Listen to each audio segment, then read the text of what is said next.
وکفا والصلاۃ والسلام علی عبادہ الذین اصطفیٰ فاعوذ باللہ من شرور انفسنا ومن سیئات اعمالنا من یہد اللہ فلا مضل لہ ومن یضلل فلا ہادی لہ واشہد ان لا الہ الا اللہ وحدہ لا شریک لہ واشہد ان محمدا عبدہ ورسولہ اما بعد فإن خیر الحدیث کتاب اللہ وخیر الہدی ہدی محمد صلی اللہ علیہ وسلم وشر الامور محدثاتها وكل محدثة بدعة وكل بدعة ضلالة وكل ضلالة في النار اعوذ باللہ السمیع العلیم من الشیطان الرجیم من حمزہ ونفخہ ونفثہ بسم اللہ الرحمن الرحیم اللہم صلی علی محمد وعلی آل محمد کما صلیت علی ابراہیم وعلی آل ابراہیم انک حمید مجید اللہم بارک علی محمد وعلی آل محمد کما بارکت علی ابراہیم وعلی آل ابراہیم انک حمید مجید رب اشرح لی صدری ویسر لی امری واحلل عقدۃ من لسانی یفقہوا قولی رب زدنی علما۔ محمد رسول اللہ والذین معہ اشداء علی الکفار رحماء بینہم تراہم رکعا سجدا یبتغون فضلا من اللہ ورضوانا سیماہم فی وجوہہم من اثر السجود ذالک مثلہم فی التوراۃ ومثلہم فی الانجیل کزرع اخرج شطأہ فآزرہ فاستغلظ فاستوی علی سوقہ یعجب الزراع لیغیظ بہم الکفار وعد اللہ الذین آمنوا وعملوا الصالحات منہم مغفرۃ واجرا عظیما۔ اللہ رب العزت کے فضل و کرم سے سورہ فتح آیت نمبر 29 ہم پڑھ رہے تھے، اور صحابہ کرام رضوان اللہ علیہم اجمعین کی جو معرفت اور فضیلت ہے یہ سلسلہ چل رہا تھا۔ اس میں جو موضوع تھا کہ دین اسلام میں صحابہ کرام کی ضرورت اور اہمیت، اس حوالے سے پچھلے دروس میں آپ بھائیوں کے سامنے چند گزارشات رکھی تھیں کہ کس طریقے سے صحابہ کرام رضوان اللہ علیہم اجمعین نے اپنے مال کے ذریعے، اپنی جانوں کے ذریعے اللہ کے اس دین کی ترقی اور اس کی سربلندی کے لیے اپنا کردار ادا کیا۔ جس زمانے میں لوگ اسلام کا نام سن کر بھی بھاگتے تھے اور مسلمان ہونا ایک عیب سمجھا جاتا تھا، اس زمانے میں ان حضرات نے اسلام قبول ہی نہیں کیا، بلکہ اسلام کی خدمت کے لیے اپنے آپ کو، اپنے گھر والوں کو، اپنے رشتہ داروں کو، اپنے مال و اسباب کو پیش کیا، کسی بھی قربانی سے پیچھے نہ ہٹے۔ یہاں تک کہ آج ایک اور چیز کی طرف میں آپ بھائیوں کی توجہ دلاؤں گا۔ سورہ توبہ کی آیت نمبر 122 میں اللہ رب العزت نے فرمایا وَمَا كَانَ الْمُؤْمِنُونَ لِيَنْفِرُوا كَافَّةً فَلَوْلَا نَفَرَ مِنْ كُلِّ فِرْقَةٍ مِّنْهُمْ طَائِفَةٌ لِيَتَفَقَّهُوا فِي الدِّينِ وَلِيُنذِرَ قَوْمَهُمْ إِذَا رَجَعُوا إِلَيْهِمْ لَعَلَّهُمْ يَحْذَرُونَ۔ اللہ رب العزت نے فرمایا سارے کے سارے مومنین جہاد نہیں کریں گے، کیوں نہیں ایسا ہو کہ تم میں سے ایک گروہ علیحدہ ہو اور دین کی سمجھ حاصل کرے، تاکہ وہ ڈرائے اپنی قوم کو جبکہ ان کی طرف لوٹ کر جائے، لعلہم یحذرون، تاکہ وہ اللہ سے ڈرنے والے بنیں۔ اس آیت نے ان حضرات کو دو گروہوں کے اندر تقسیم کر دیا، پہلا مجاہدین کا اور دوسرا مبلغین کا۔ جب مبلغین کی بات ہو، تبلیغ دین کی بات ہو، تو مشہور حدیث ہے، بچے کو ہمارے پتہ ہوتی ہے کہ نبی صلی اللہ علیہ وسلم نے فرمایا اللہ رب العزت اس چہرے کو تر و تازہ رکھے کہ جس تک میری کوئی بات پہنچی ہو اور آگے اس نے باحسن و خوبی دوسروں تک اسے پہنچا دیا ہو۔ اس یعنی بشارت نبوی کے سب سے پہلے مصداق صحابہ کرام رضوان اللہ علیہم اجمعین ہیں۔ تبلیغ دین کے حوالے سے جو ان کا مثالی کردار ہے آج تک اس کا ثانی کوئی نہیں ہے۔ پچھلا درس آپ بھائیوں کو یاد ہوگا، ہم نے ان کی جہادی مالی قربانیوں کے حوالے سے پڑھا تھا۔ آپ دیکھیں آج جب تبلیغ دین کی بات آتی ہے تو عام طور پر ہم یہی فرق نہیں کر پاتے کہ اصلاح دین اور تبلیغ دین دونوں میں فرق کیا ہے۔ ایک مسلمان جو کلمہ پڑھتا ہے اور کلمے کے تقاضے پورے نہیں کرتا، ایک مسلمان جو کلمے کے تقاضوں کو جانتا ہو، اس کے بارے میں غافل ہو، تو دوسرا مسلمان اس کی اصلاح کے لیے اسے دوبارہ سے ان تمام چیزوں کی طرف توجہ دلاتا ہے جو دین نے اس سے تقاضا کی ہوتی ہیں۔ یہ چیز تبلیغ نہیں کہلاتی، یہ اصلاح کہلاتی ہے۔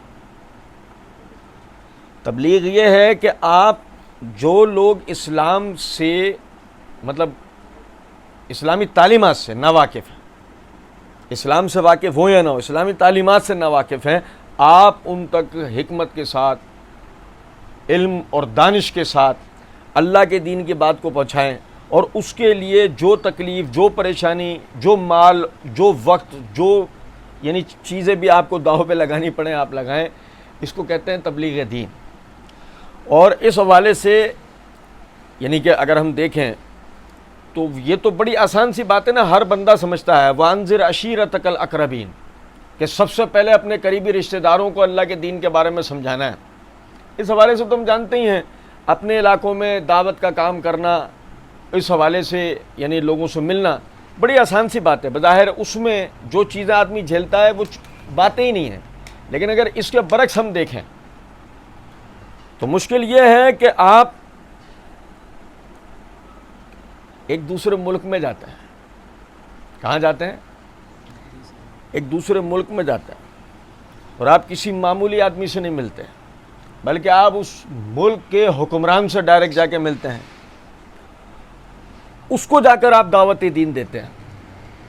آپ نے کبھی اس کے بارے میں کسی شخص کے بارے میں ایسا کوئی سنا ہے آپ نے واقعہ کہ کسی نے ایسا کچھ کیا ہو؟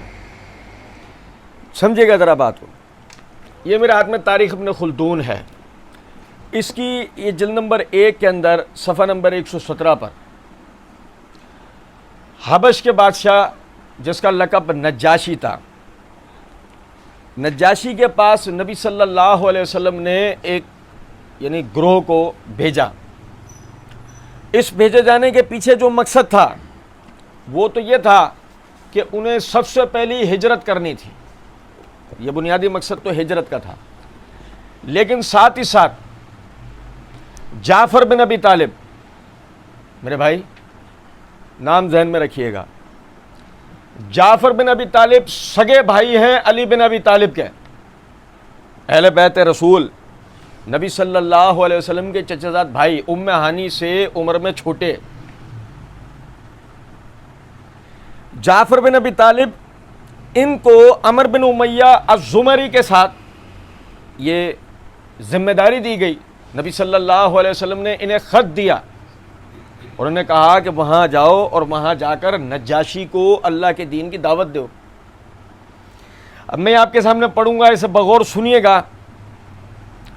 وہ خط لے کر یہ حضرات یعنی سب حضرات پہنچے، جو خط کا عنوان تھا کہ یہ خط اللہ کے رسول محمد صلی اللہ علیہ وسلم کی طرف سے نجاشی اسہمہ کی طرف۔ نجاشی حبشہ کے بادشاہ کا لقب ہے، نام نہیں ہے، یہ ذہن میں رکھیے گا۔ اس وقت میں جو نجاشی تھا یعنی حبشہ کا جو بادشاہ تھا وہ تھا اسہمہ۔ نجاشی ایک اور بھی ہے، دعوت دین اس کے پاس بھی گئی ہے، اس نے رد کی ہے، اس نے قبول نہیں کیا ہے۔ جس نے قبول کیا وہ اسہمہ ہے۔ اب وہ کہتے ہیں کہ نجاشی اسہمہ شاہ حبشہ کے نام یہ خط ہے۔ ہر اس شخص پر سلامتی ہو جو ہدایت کی پیروی کرتا ہے، کہ اللہ کا یعنی تمہیں شکر کرنا چاہیے کہ جو تمام بادشاہوں کے اوپر بادشاہ ہے، جو ہر عیب سے پاک ہے، اس کی طرف سے سراسر سلامتی ہے، وہ امن دینے والا ہے اور سب کی خبر رکھنے والا ہے۔ اور میں اس بات کا اقرار کرتا ہوں، یہ نبی صلی اللہ علیہ وسلم کا لکھوایا ہوا خط ہے، یہ آپ کے یعنی الفاظ ہیں۔ میں اس بات کا اقرار کرتا ہوں کہ عیسیٰ روح اللہ ہیں، عیسیٰ روح اللہ ہیں، اور اس کا وہ کلمہ ہے جو اس نے مریم صدیقہ کی طرف نازل کیا جبکہ وہ پاک دامن تھیں، چنانچہ آپ حاملہ قرار پائیں، پھر اللہ نے عیسیٰ کو اسی اپنی روح کے ساتھ پیدا کیا جس طرح آدم کو اس نے پیدا کیا تھا۔ میں آپ کو اللہ کی طرف دعوت دیتا ہوں جو یکتا ہے اور ہر قسم کی شرکت سے بری ہے، اور اس کی اطاعت کے کاموں میں تعاون کی دعوت دیتا ہوں۔ آپ پر میری پیروی کرنا لازم ہے، آپ پر میری پیروی کرنا لازم ہے، اور اس کتاب کے اوپر ایمان لے آنا لازم ہے جو مجھ پر نازل ہوئی، یعنی قرآن کریم۔ بلا شبہ میں اللہ کا رسول ہوں، میں آپ کے پاس اپنے چچا زاد بھائی جعفر کو بھیج رہا ہوں۔ میں نے خط کا پورا مضمون ایسے ہی نہیں پڑھا ہے، آپ میری بات توجہ سے سنیں، یہ اسلام کی دعوت بھی سمجھ میں آتی ہے۔ اس خط کے مضمون کا پڑھے جانے کا مطلب ہے ہم یاد کریں اس بات کو کہ ہمارے دین کی دعوت اصل میں ہے کیا۔ میں اپنے چچا زاد بھائی جعفر کو بھیج رہا ہوں، ان کے ساتھ مسلمانوں کی ایک جماعت ہے، جب یہ آپ کے پاس پہنچیں گے تو آپ سرکشی چھوڑ کر ان کے سامنے ان کے ہاتھ پر اسلام قبول کریں گے۔ میں آپ کو ساتھ اس لشکر اسلام کے دعوت دے رہا ہوں، یہ میری طرف سے ہمدردانہ تبلیغ ہے، یہ میری طرف سے ہمدردانہ تبلیغ ہے، لہٰذا خیر خواہی کو قبول کیجیے، خیر خواہی کو قبول کیجیے۔ ہدایت کی پیروی کرنے والوں پر سلامتی ہو، والسلام محمد الرسول اللہ صلی اللہ علیہ وسلم۔ اب سنیں ذرا بات کو، نجاشی نے اس کا جواب تحریر کیا۔ اللہ کے رسول محمد صلی اللہ علیہ وسلم کے نام نجاشی اصمہ بن الابہر کی طرف سے یہ خط ہے کہ اے اللہ کے رسول صلی اللہ علیہ وسلم، آپ پر اللہ کی طرف سے سلامتی، رحمتیں اور برکتیں نازل ہوں۔ اللہ کا شکر ہے جس کے سوا کوئی حقدار عبادت نہیں ہے کہ اس نے ہمیں اسلام کی طرف ہدایت فرمائی۔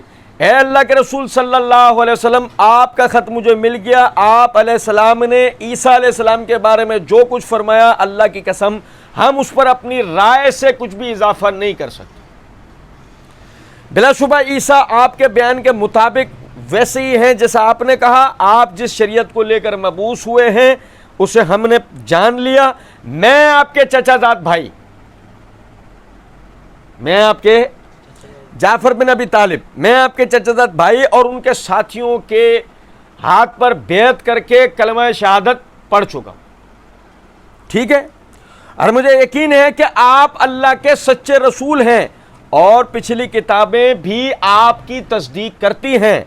میں نے آپ کے چچا زاد بھائی سے بیعت کی اور اللہ کی رضا کے لیے مسلمان ہوا ہوں، ٹھیک ہے۔ اب میں آپ کی خدمت میں اپنے بیٹے ارخائے اسہم کو بھیج رہا ہوں، مجھے اس کے سوا اور کسی پر اعتماد نہیں ہے۔ اے اللہ کے رسول، اگر آپ مجھے بھی بلائیں میں بھی آپ کی خدمت میں حاضر ہوں گا، کیونکہ مجھے آپ کی صداقت پر پورا یقین و اطمینان ہے۔ والسلام۔ میرے بھائی، یہ میرا بتانے کا مطلب یہ ہے، اب تھوڑی سی دیر کے لیے آپ سمجھیں، آپ ایک یعنی عیسائی ملک کی طرف جا رہے ہیں جہاں پر عیسائیت کا بول بالا ہے، وہاں آپ سمجھیں یہ آپ کے جمہوریت کے ڈھکوسلے نہیں ہیں، وہ باقاعدہ مذہب کا دربار پر غلبہ ہے، وہاں مذہب کا دربار پر غلبہ ہے۔ وہاں کیفیت یہ ہے کہ باقاعدہ دربار لگتا ہے ایک پویلین نما، کہ جس میں بلند ترین جگہوں کے اوپر وہاں کے یعنی علماء، جو ان کے پادری، ان کے مشائخ، وہ بیٹھتے ہیں۔ یہ پوری ایک کونسل ہوتی ہے۔ بادشاہ جب کوئی فیصلہ کرتا ہے تو اس فیصلے میں ایک بڑا کردار ان علماء و مشائخ کا بھی عیسائیوں کے ہوتا ہے۔ اب آپ سمجھیں، ان سب کے سامنے جعفر رضی اللہ تعالیٰ عنہ کا پہنچنا گویا کہ تاریخ اپنے آپ کو دہرائے گی کہ جس طرح یحییٰ علیہ السلام کو شہید کر کے بیچ چوک کے اوپر ان کے سر کو نیزے پہ بطور عبرت ٹانگ دیا گیا تھا، جعفر رضی اللہ تعالیٰ عنہ کے ساتھ بھی ایسا ہو سکتا تھا، ان کے ساتھیوں کے ساتھ بھی ایسا ہو سکتا تھا۔ تھوڑا سا سمجھیں، یہ میرے ہاتھ میں مسند احمد ہے، اس کی یہ جلد نمبر 1 کا صفحہ نمبر 698 699 یہ مکمل سننے کے لائق ہے۔ حدیث نمبر 1740 ام المومنین ام سلمہ رضی اللہ تعالی عنہا ان مہاجرین میں سے ایک تھیں جنہوں نے حبشہ کی طرف ہجرت کی، جنہوں نے اس پورے واقعے کو اپنی آنکھوں سے دیکھا ہے۔ وہ کہتی ہیں کہ جب ہم سرزمین حبشہ میں اترے تو ہمیں نجاشی کی صورت میں ایک بہترین پڑوسی ملا، ہمیں دین کے حوالے سے اطمینان نصیب ہوا، ہم نے اللہ کی عبادت اسی طرح یعنی اچھی طریقے سے کی کہ ہمیں کوئی نہ ستاتا تھا اور نہ ہم کوئی ناپسندیدہ بات سنتے تھے۔ قریش کو جب اس بات کی خبر پہنچی، کفار قریش کو جب اس بات کی خبر پہنچی، انہوں نے مشورہ کیا، قریش کے 2 مضبوط آدمیوں کو نادر و نایاب قسم کے تحفے دے کر نجاشی کے پاس بھیجا گیا۔ ان لوگوں کی نگاہوں میں سب سے زیادہ عمدہ اور قیمتی چیز چمڑا شمار ہوتی تھی۔ حبشہ والوں کے نزدیک چمڑا سب سے زیادہ نایاب چیز تھی، چنانچہ انہوں نے بہت سارا چمڑا اکٹھا کیا اور نجاشی کے ہر سردار کے لیے بھی، وہی درباری جو میں نے عرض کیا بھی، ان کے لیے بھی ایک ایک تحفہ اکٹھا کیا، اور یہ سب چیزیں عبداللہ بن ابی ربیعہ اور عمر بن عاص کے حوالے کر کے انہیں ساری بات سمجھائی اور کہا کہ نجاشی سے ان لوگوں کے حوالے سے کوئی بات کرنے سے قبل ہر سردار کو یہ ہدیہ پہلے، ہر سردار اسقف کون؟ پادری، کچھ بات آ رہی ہے سمجھ میں؟ نہیں۔ پھر نجاشی کی خدمت میں تحفے تحائف پیش کرنا، اور قبل اس کے کہ وہ ان لوگوں سے کوئی بات کرے تم اس سے درخواست کرنا کہ ان سب کو ہمارے حوالے کر دیا جائے۔ بھائی کیفیت کا اندازہ کر رہے ہیں آپ؟ یہ ہے تبلیغ، یہ وہ تبلیغ ہے جس کے بارے میں ہم سوچ بھی سکتے نہیں ہیں۔ ہمیں اللہ کے، دیکھو میری بات سننا، بھی ہم پڑھیں گے انشاءاللہ بھی، ہمیں اللہ کے دین کے نام پہ آج تک سوئی نہیں چبھی ہے، ہمیں اللہ کے دین کے معاملے میں اس طرح کی سفر اور صعوبتیں جھیلنی نہیں پڑی ہیں جن حضرات نے جھیلی ہیں، صحابہ اکرام رضوان اللہ علیہ مجمعین۔ آپ دیکھو آج علی بن ابی طالب کو تو ہم جانتے ہیں، جعفر بن ابی طالب کو ہم جانتے ہیں۔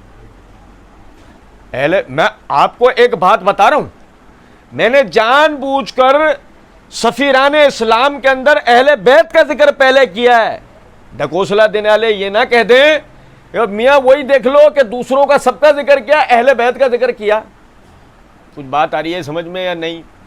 سنو ذرا توجہ طلب بات۔ یہ دونوں مکہ مکرمہ سے نکل کر نجاشی کے پاس پہنچے، اس وقت تک ہم بڑی بہترین رہائش اور بہترین پڑوسیوں کے درمیان رہ رہے تھے۔ ان دونوں نے نجاشی سے کوئی بات کرنے سے پہلے ان کے ہر سردار کو تحفے تحائف دیے اور ہر ایک سے یہی کہا کہ شاہ حبشہ کے اس ملک میں ہمارے کچھ بے وقوف لڑکے آ گئے ہیں جو اپنی قوم کے دین کو چھوڑ بیٹھے ہیں اور تمہارے دین میں داخل نہیں ہوتے، بلکہ انہوں نے ایک نیا دین خود ہی ایجاد کر لیا ہے جسے نہ ہم جانتے ہیں اور نہ آپ لوگ۔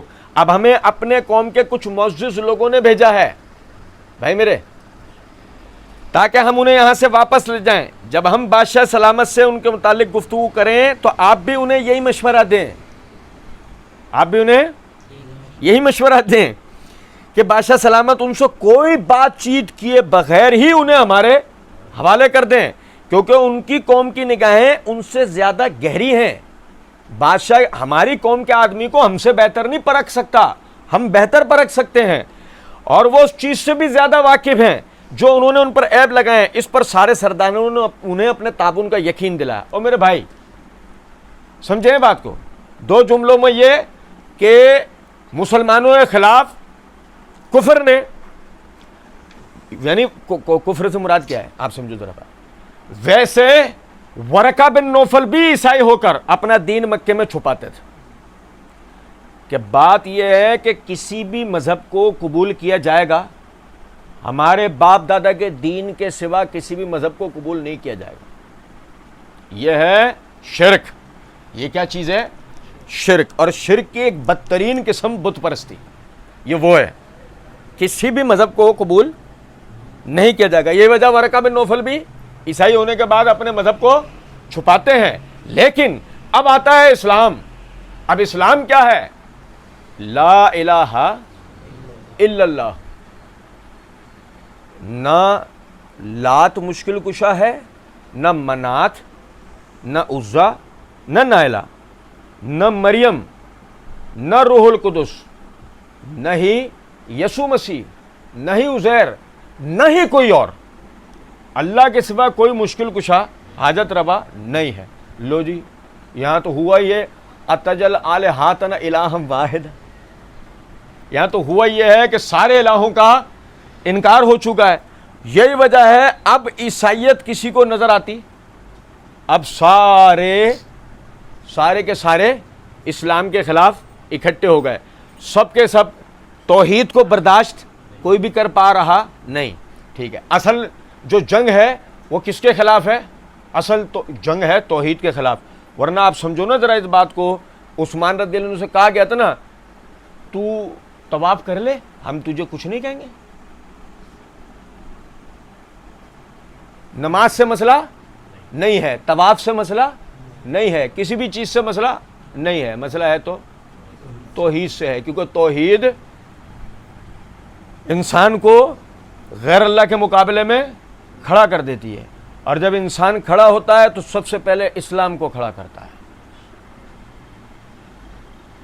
یہ نہیں ہونے دینا ہے، اسلام کو کھڑا نہیں ہونے دینا ہے۔ سنو ذرا بات کو، اب جب یعنی سمجھیں، اس کے بعد یعنی ان دونوں نے نجاشی خدمت میں اپنے طرف سے تحفے پیش کر دیے جو کہ قبول کر لیے گئے۔ پھر ان دونوں نے اس سے کہا بادشاہ سلامت، آپ کے شہر میں ہمارے ملک کے کچھ بے وقوف لڑکے آ گئے ہیں جو اپنی قوم کا دین چھوڑ آئے ہیں اور آپ کے دین میں بھی داخل نہیں ہوئے، بلکہ انہوں نے ایک نئی دین ایجاد کر لیا ہے جسے نہ آپ جانتے ہیں اور نہ ہم جانتے ہیں۔ اب ان کے سلسلے میں ان کی قوم کے کچھ معززین نے، جن میں ان کے باپ، چچا اور خاندان والے شامل ہیں، ہمیں آپ کے پاس بھیجا ہے تاکہ آپ انہیں ہمارے حوالے کر دیں، کیونکہ وہ اپنی اولادوں کو آپ سے زیادہ بہتر جاننے والے ہیں اور وہ اس بات سے بھی باخبر ہیں جو انہوں نے یعنی ان کی بے دینی کے اوپر الزامات لگائے۔ آپ اگر یہ کہیں گے نہیں جی میں تو ان کو بے دین نہیں سمجھتا، نہیں، تو آپ کے سمجھنے سے مسئلہ نہیں، مسئلہ تو ان کے سمجھنے سے نا۔ آپ یہ آپ آگے جائیں، ادھر آئیں سارے بھائی، اس طرف آئیں، سب ادھر آ جاؤ، آ جاؤ، ادھر آ جاؤ، ادھر آ جاؤ، آگے آؤ۔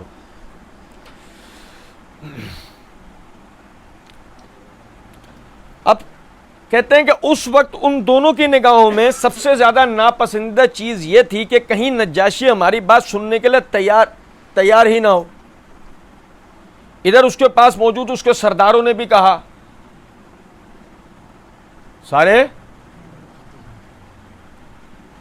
سب نے کہا بادشاہ سلامت یہ لوگ سچ کہہ رہے ہیں، ان کی قوم کی نگاہیں زیادہ گہری ہیں اور وہ اس چیز سے بھی باخبر ہے جو انہوں نے ان پر عیب لگائے ہیں، اس لیے آپ ان لوگوں کو ان دونوں کے حوالے کر دیجئے تاکہ یہ انہیں واپس ان کے شہر اور قوم میں لے جائیں۔ اب نجاشی کو غصہ آ گیا اور وہ کہنے لگا نہیں، اللہ کی قسم میں ایک ایسی قوم کو ان لوگوں کے حوالے نہیں کر سکتا جنہوں نے میرا پڑوسی بننا قبول کیا، میرے ملک میں آئے اور دوسروں پر مجھے ترجیح دی۔ میں پہلے انہیں بلاؤں گا اور ان سے اس چیز کے متعلق پوچھوں گا جو یہ دونوں ان کے حوالے سے کہہ رہے ہیں۔ یہاں میری بات توجہ سنیں ذرا، یہ کرنے کی بات نہیں تھی، کیوں ہمارا موضوع نہیں ہے، لیکن پتہ نہیں کبھی دوبارہ یہ پڑھنے کا موقع ملے نہ ملے تو یہ نقطہ یہیں سے بتاتا جا رہا ہوں۔ نجاشی نے ابھی اسلام قبول نہیں کیا ہے، یہ تو میں اس دعوت کا پس منظر بتا رہا ہوں، وہ تو ہم نے تاریخ ابن خلدون کے حوالے سے پڑھا جو اس کا جوابی خط تھا اس کے اسلام قبول کرنے کا، لیکن بیچ میں کیا ہوا ہے ہم اسے پڑھ رہے ہیں۔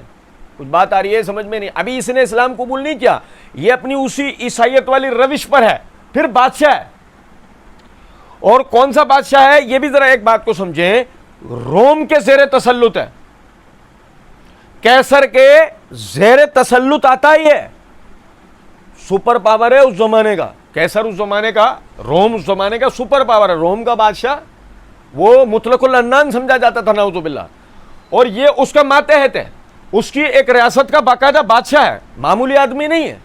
ٹھیک ہے، اب سمجھو ذرا اس بات کو، اس کے لیے 10 12 15 20 40 50 افراد جو بھی اندر آئے کچرا ہیں، کیونکہ طاقتور بادشاہوں کی نظر میں اہمیت کا حامل ہوتی ہے تو صرف ان کی فوج ہوتی ہے، باقی سب کچرا ہے ان کی نگاہ میں، آپ سمجھے ذرا۔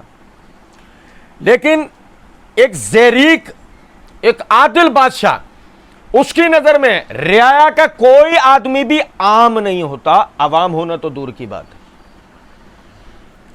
بھائی میرے سو گئے یا جاگ رہے ہیں؟ یہ کسی مسلمان بادشاہ کی بات نہیں ہو رہی ہے، یہ کس کی بات ہو رہی ہے؟ ایک عیسائی بادشاہ کی، کہ جو باقاعدہ اپنے رعایا کے اندر کچھ لوگوں کے بارے میں بات ہوتی ہے، بھائی ان کو باہر سے لوگ لیں، ہیں ہماری رعایا کے لوگ ہیں، ہاں تو ایسے کیسے لے جائیں گے؟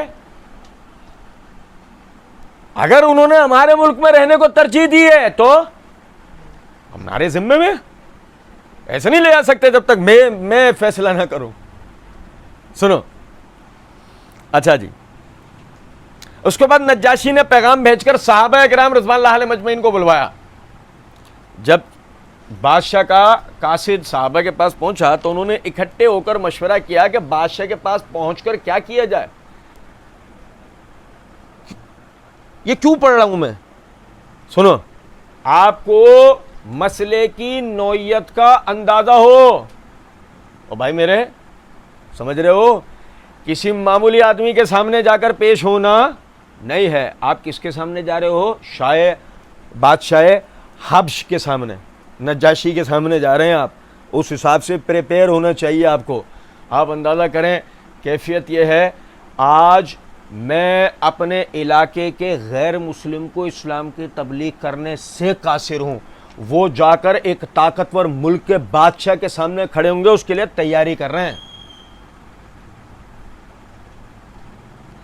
کچھ مجھے اپنے اور ان کے کردار کا فرق سمجھ میں آ رہا ہے بھائی میرے؟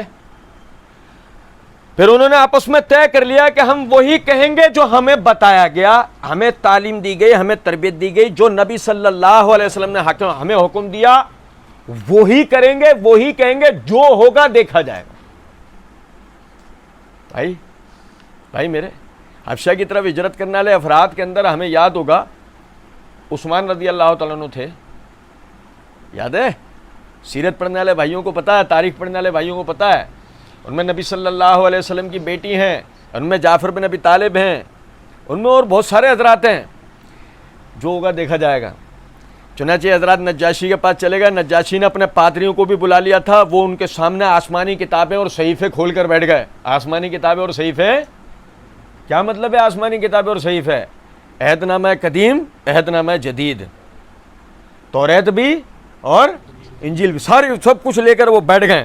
نجاشی نے ان سے پوچھا وہ کون سا دین ہے جس کی خاطر تم نے اپنی قوم کے دین کو چھوڑ دیا؟ بھائی میرے سمجھے ہو کچھ بات کو یا نہیں؟ یہ تو ایک عربی کا محاورہ ہے، عوام اپنے بادشاہ کے دین پر ہوتی ہے، عوام اپنے بادشاہ کے دین پر ہوتی ہے۔ آپ سمجھیں، قوم کا دین عام آدمی کا دین ہوتا ہے، عام طور پہ اس کا جو سوال کرنا ہے وہ بڑا اہمیت کا حامل ہے کہ بھائی ایسی کیا بات ہو گئی، تم نے پوری قوم ایک طرف ہے، اتنے سارے لوگ غلط کر رہے ہیں کیا؟ قوم کا دین، ایسی کیا بات تھی، ایسا کیا دین ہے وہ جس کو دیکھ کے تم نے اس کو چھوڑا؟ نہ تم میرے دین میں داخل ہوئے، نہ تم عیسائی ہوئے، اور نہ اقوام عالم میں سے کسی کا دین اختیار کیا۔ اقوام عالم میں سے دین، نہ تم یہودی ہوئے، نہ تم عیسائی ہوئے، نہ تم مجوسی ہوئے، نہ تم نے اور کوئی مذہب اختیار کیا۔ اس موقع پر جعفر بن ابی طالب رضی اللہ تعالیٰ نے کلام کیا۔ کس نے؟ سمجھو نا ذرا بات کو، مسئلہ یہ ہے علی بن ابی طالب رضی اللہ تعالیٰ عنہ کا مقام و مرتبہ بہت بلند ہے، علی بن ابی طالب رضی اللہ عنہ کے کارنامے بیان کرنا وہ ہم سب پر لازم ہے، لیکن سوال یہ پیدا ہوتا ہے علی بن ابی طالب رضی اللہ عنہ کے کارناموں کے درمیان میں بھائی کے کارنامے پتہ ہیں؟ اچھا یہ بھی ایک بات سمجھیں، بھائی کے کارنامے کو بتایا کیوں نہیں جا رہا ہے؟ مسئلہ ہے کہ بھائی کے کارنامے کو اور بتا دیا ہے، کسی نے پوچھ لیا حضرت آپ کیوں نہیں جاتے؟ آپ بھی تو کریں نا اللہ کے دین کی دعوت کا کام، کر رہے ہو، چلے گا جان پر کھیل کے اپنے، کیا ہوگا؟ گردن یحییٰ علیہ السلام کی طرح بیچ چوک پر لٹکا دی جائے گی۔ پتہ نہیں ہے کہ ان کو بھائی نبی صلی اللہ علیہ وسلم کے ساتھ رہے، ساری باتیں سیکھی، پتہ ہے انہیں ایک بات کا، اور اس کے بعد بھی وہ نڈر ہو کر صرف ایک اللہ کا ڈر دل میں رکھ کر سامنے جا کر کھڑے ہو گئے۔ کلام کیا فرمایا؟ بادشاہ ہم جاہل لوگ تھے، اے بادشاہ ہم جاہل لوگ تھے، تصویروں کی پرستش کرتے تھے. کس کی؟ مردار کھاتے تھے. اور بھائی میرے کیا کرتے تھے؟ مردار کھاتے تھے. بے حیائی کے کام کرتے تھے. رشتہ داریاں توڑ دیا کرتے تھے. پڑوسیوں کے ساتھ بدسلوکی کرتے تھے. ہمارا طاقتور ہمارے کمزور کو کھا جاتا تھا. ہم اسی طرز زندگی پر چلتے رہے یہاں تک کہ اللہ نے ہماری طرف ہمیں میں سے ایک شخص کو بطور رسول چنا اور ہم میں بھیجا، جس کا حسب و نسب سچائی اور امانت داری، پاک دامنی اور عصمت پوری قوم جانتی ہے. جس کا حسب و نسب کا اعلیٰ ہونا، جس کی سچائی اور امانت داری کا 100% ہونا، جس کی پاک دامنی کا شفاف ہونا ہماری پوری قوم جانتی ہے. انہوں نے ہمیں اللہ کو ایک اکیلا تنہا بلا کسی شرکت غیر تسلیم کرنے کی طرف، اس کی عبادت کرنے کی طرف، اور اس کے علاوہ جتنی دنیا میں چیزیں ہیں جنہیں ہمارے باپ دادا پوجتے آ رہے تھے، عبادت کرتے آ رہے تھے، ان سب کو چھوڑ دینے کی دعوت دی. ان سب کو چھوڑ دینے کی دعوت دی. انہوں نے ہمیں سچ بولنے کا، امانتوں کی ادائیگی کا، رشتہ داروں کے ساتھ اچھے سلوک کا، پڑوسیوں کے ساتھ حسن سلوک کا، حرام کاموں سے بچنے کا، قتل و غارت سے بچنے کا حکم دیا. انہوں نے ہمیں بے حیائی کے کاموں سے بچنے، جھوٹ بولنے، یتیم کا مال نہ کھانے، پاک دامن عورت پر تہمت لگانے سے روکا. انہوں نے ہمیں حکم دیا صرف ایک اللہ کی عبادت کریں، اس کے ساتھ کسی کو شریک نہ ٹھہرائیں. انہوں نے ہمیں نماز پڑھنے کا حکم دیا، زکوٰۃ دینے کا حکم دیا، روزے رکھنے کا حکم دیا. ہم نے ان کی تصدیق کی، ان پر ایمان لائے، ان کی لائی ہوئی شریعت اور تعلیمات کی پیروی کی. ہم نے ایک اللہ کی عبادت شروع کر دی. ہم اس کے ساتھ کسی کو شریک نہیں ٹھہراتے ہیں. ہم نے ان کی حرام کردہ چیزوں کو حرام اور حلال قرار دی ہوئی چیزوں کو حلال سمجھنا شروع کر دیا، جس پر ہماری قوم نے ہم پر ظلم و ستم شروع کر دیا. ہمیں طرح طرح کی سزائیں دی گئیں. ہمیں اپنے دین سے جبرن، زبردستی یعنی چھوڑ دینے کا حکم دیا گیا کہ اس دین کو چھوڑو، تاکہ ہم دوبارہ سے اللہ کے ساتھ شرک کریں، اور پہلے جاہلیت کی جو گندی، فحش، بیکار، فضول باتیں تھیں دوبارہ سے اس کو اپنے لیے حلال کر لیں اور اس پر عمل کرنا شروع ہو جائیں. جب انہوں نے ہم پر حد سے زیادہ ظلم شروع کر دیا اور ہمارے لیے مشکلات کھڑی کر دیں، اور ہمارے دین کے درمیان عمل کی رکاوٹ پیدا ہونے لگی، ہم وہاں سے نکل کر آپ کے ملک میں آ گئے. ہم نے دوسروں پر آپ کو ترجیح دی. ہم نے آپ کے پڑوس میں اپنے لیے رغبت محسوس کی. اور اے بادشاہ، ہمیں امید ہے کہ آپ کی موجودگی میں ہم پر ظلم نہیں ہوگا. نجاشی نے ان سے کہا، کیا اس پیغمبر پر اللہ کی طرف سے جو وحی آتی ہے اس کا کچھ حصہ تمہیں یاد ہے؟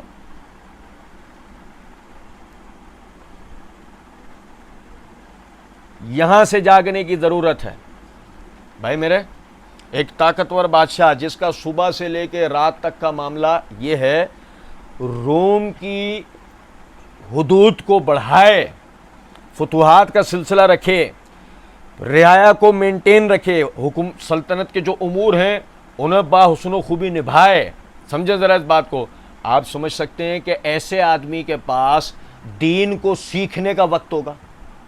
اور کیا آپ یہ سمجھتے ہیں کہ ایسا آدمی دین سیکھا ہوا، تربیت یافتہ ہوگا؟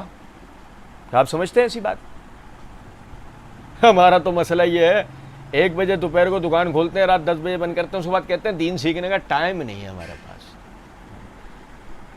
بات سمجھ رہے ہیں یا نہیں؟ وہاں ان کی کیفیت دیکھیں آپ ذرا. وہ ایک طاقتور بادشاہ ہے، میں نے اس کا ایک پس منظر آپ کے سامنے رکھا ہے. بھائی وہ تربیت یافتہ ہے. دیکھو کیسی جرت کے ساتھ وہ کہہ رہا ہے وہی آتی ہے ان پر. ہاں کچھ حصہ یاد ہے؟ ہاں پڑھ کے سنو. تمہاری میری ایسی جرت ہے؟ مثال کے طور پر سنو، جو آدمی کہ نا وہ تمہارا اللہ رسولوں نے، جب مثال کے طور پر مرزا قادیانی، اور بھائی میرے سنو ذرا، مرزا قادیانی، اب مرزا قادیانی کا ماننے والا ہے، ہمارے سامنے مرزا قادیانی کی نبوت کی بات کرتا ہے، ہم سے کہتا ہے اچھا وہی آتی ہے اس پہ سنا، اور ہمیں وہی کی معرفت ہو. وہ جب پڑھ کے سنایا تو ہم ٹھٹے مار کے ہنس رہے ہو، کہہ کے مار کے ہنس رہے ہو، یہ وہی ہے، اور ہمیں ہنسی آ رہی ہو. ہم اس کا مذاق اڑا رہے ہوں کہ یہ ہنسی یہ وہی ہے. لیکن کیا وہی کی معرفت ہونا تو دور کی بات, صرف قرآن کی معرفت ہے کہ وہی کہتے کس کو ہیں, اس کی معرفت ہونا تو دور کی بات, صرف قرآن کی ایک آیت کی ہمیں معرفت ہو, ایک آیت, وہ بھی نہیں. اور اس کے بعد ظلم دیکھیں آپ, اس کے بعد ہم کس کے گریبان کو جاتے ہیں؟ صحابہ کرام رضوان اللہ علیہ مجمعین. ہے بات ہے بڑی, سنو ذرا بات. کہا کہ کچھ اس سے یاد ہے, ہاں سنا.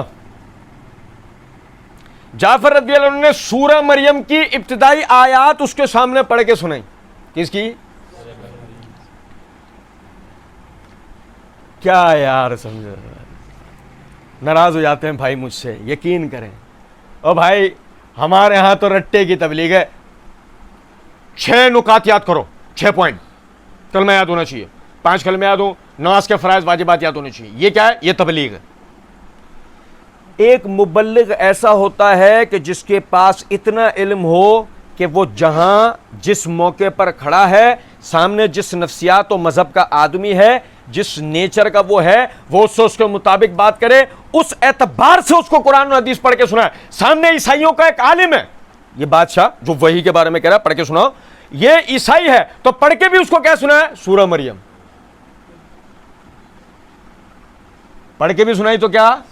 سورہ مریم پڑھ کے سنائی. ابتدائی آیتیں پڑھنے کی دیر تھی, پوری سورت بھی نہیں پڑھ پائے. نجاشی پھوٹ پھوٹ کے رونا شروع ہو گیا. نجاشی اب بھائی وحی کی معرفت رکھنے والے آدمی تھے. نجاشی پھوٹ پھوٹ کے رونا شروع ہو گیا. اس کی داڑھی اس کے آنسوؤں سے تر ہو گئی. عیسائی کی داڑھی مسلمان کٹوا رہا. بھائی اس کی داڑھی آنسوؤں سے تر ہو گئی. عیسائی کی داڑھی مسلمان کٹوا رہا ہے. کہہ رہے نہیں وہ فرض تھوڑی. سنو, اس کے پادری بھی روئے, پادری بھی رو رہے. حتیٰ کہ ان کے سامنے جو وہ صحیفے رکھے ہوئے تھے وہ آنسوؤں سے تر ہو گئے. پھر نجاشی نے کہا اللہ کی قسم یہ وہی کلام ہے جو موسیٰ علیہ السلام پر نازل ہوا تھا. یہ کون کہہ سکتا ہے؟ جو موسیٰ پر اترے ہوئے کلام کی معرفت رکھتا, جو موسیٰ پہ اترے ہوئے کلام کی معرفت رکھتا وہ یہ بات کہہ سکتا ہے. عام آدمی اللہ کی قسم یہ وہ کلام ہے جو موسیٰ علیہ السلام پر اترا, اور ان دونوں کا یعنی بھیجنے والا ایک ہی ہے. ان دونوں کا بھیجنے والا ایک ہی ہے. یہ کہہ کر وہ یعنی ان دونوں عمر بن عاص وغیرہ سے مخاطب ہوا اور کہا تم دونوں چلے جاؤ, اللہ کی قسم میں انہیں کسی صورت بھی تمہارے حوالے نہیں کروں گا. تم دونوں جاؤ, ان کو میں تمہارے حوالے نہیں کروں گا. ام سلمہ رضی اللہ تعالیٰ نے کہتی ہیں جب وہ دونوں نجاشی کے دربار سے نکلے تو عمر بن عاص نے کہا اللہ کی قسم کل میں نجاشی کے سامنے ان کا عیب بیان کر کے رہوں گا اور اس کے ذریعے ان کی جڑ کاٹ کر رکھ دوں گا. عبداللہ بن ابی ربیعہ نے کہا جو ہمارے معاملے میں کچھ نرم تھا, یعنی کہ وہ کہتے ہیں کہ ہمارے معاملے میں کچھ نرم تھا, کہنے لگا ایسا نہ کرنا کیونکہ اگرچہ یہ ہماری مخالفت کر رہے ہیں لیکن ہیں تو ہمارے ہی رشتہ دار. عمر بن عاص نے کہا نہیں, میں نجاشی کو یہ بتا کر رہوں گا کہ یہ عیسیٰ علیہ السلام کو محض اللہ کا بندہ کہتے ہیں. ایک آدمی کیا کہہ رہا ہے, تعصب بازی مت کرو, وہ انہیں مار دیں گے, ہیں تو یہ ہمارے رشتہ دار ہی نا, اپنے لوگوں کا خون بہے گا کیا فائدہ. وہ کہہ رہے نہیں, تعصب نے اس کو اندھا کہتے ہیں نہیں اب میں کل کیا بھابھی ہیں, اور سن رہے ہو بات کہ نہیں. اور بھائی دیکھو, چنانچہ اگلے دن آ کر عمر بن عاص نے نجاشی سے کہا بادشاہ سلامت, یہ لوگ حضرت عیسیٰ کے بارے میں بڑی سخت بات کہتے ہیں, اس لیے انہیں بلا کر عیسیٰ علیہ السلام کے بارے میں ان کے عقیدہ معلوم کی جائے. ہاں بھائی نہیں سمجھے, یا بات آگے لے آنے سے پہلے بتاؤ, یہ مسلمان عیسیٰ علیہ السلام کو نہیں مانتے, ہے نا رونا ایک قوم کا, مسلمان عیسیٰ علیہ السلام کو نہیں مانتے. دوسرا طبقہ کہتا ہے یہ علی کو نہیں مانتے, اہل بیت کو نہیں مانتے. تیسرا طبقہ کہتا ہے یہ اماموں کو نہیں مانتے. چوتھا طبقہ کہتا ہے اللہ کے ولیوں کو نہیں مانتے. بھائی میرے سن رہے ہو یا نہیں؟ اب دیکھو ذرا, یہ حربے آج کے نہیں ہیں, یہ حربے پرانے ہیں, یہ حربے پہلے سے ہیں. اب کیا ہوا, وہ کہتے ہیں کہ انہیں بلاؤ اور عیسیٰ علیہ السلام کے بارے میں ان کا عقیدہ معلوم کرو. بادشاہ نے صحابہ کرام رضوان اللہ علیہم اجمعین کو پھر بلایا اس سوال کا جواب معلوم کرنے کے لیے. اس وقت وہ کہتے ہیں کہ ہمارے اوپر ایسی کوئی جواب نازل نہیں ہوا تھا.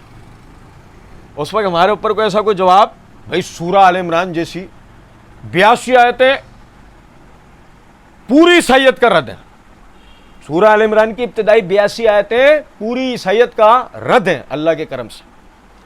صحابہ کرام رضوان اللہ علیہم اجمعین نے جمع ہو کر باہم مشورہ کیا اور کہنے لگے جب بادشاہ تم سے عیسیٰ علیہ السلام کے متعلق پوچھے گا تو تم کیا کہو گے؟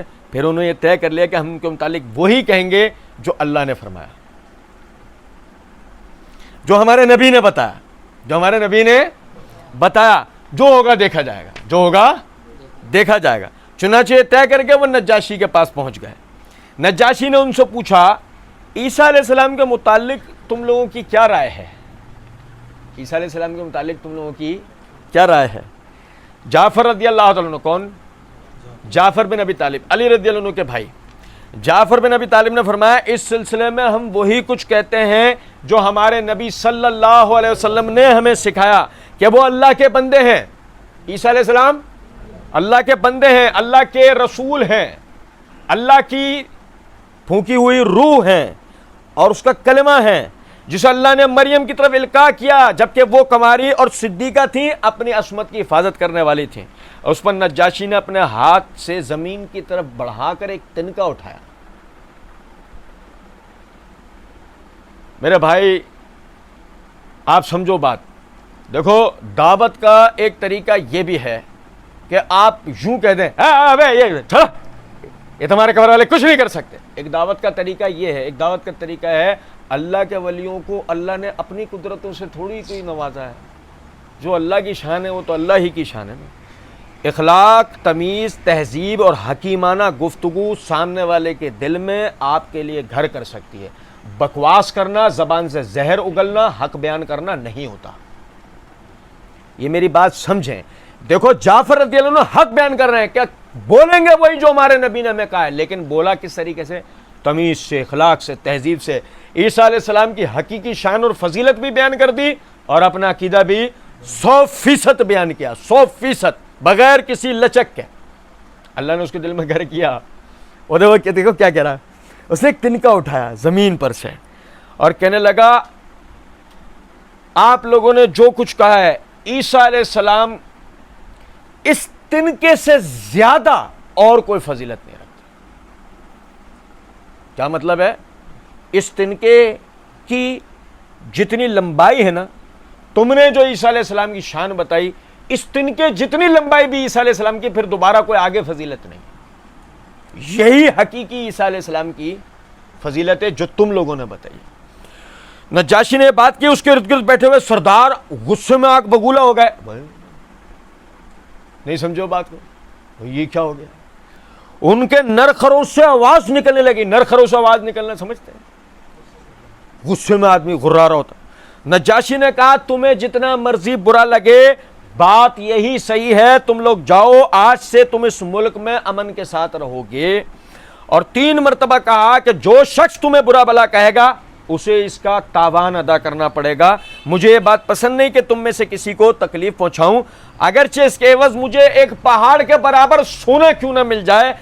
اور ان دونوں عمرو بن عاص, عبداللہ بن ربیعہ وغیرہ کو بلایا اور ان کے سارے تحفے وغیرہ ان کو واپس کیے اور کہا اللہ کی قسم, اللہ نے جب مجھے میری حکومت واپس لوٹائی تھی تو اس نے مجھ سے رشوت نہیں لی تھی. اللہ نے مجھ سے رشوت نہیں لی تھی کہ میں بھی اس کے معاملے میں لوگوں سے رشوتیں لیتا پھروں. اور لوگوں کو اللہ نے میرا مطیع نہیں بنایا کہ میں اپنی اطاعت لوگوں سے کرواؤں. یار اللہ کی قسم, دیکھو تو صحیح. آپ ام سلمہ رضی اللہ تعالیٰ نے فرماتی ہیں اس کے بعد ان دونوں کو وہاں سے ذلیل کر کے نکال دیا گیا اور جو بھی تحفے تحائف وہ لے کر آئے تھے انہیں بھی واپس لوٹا دیا گیا.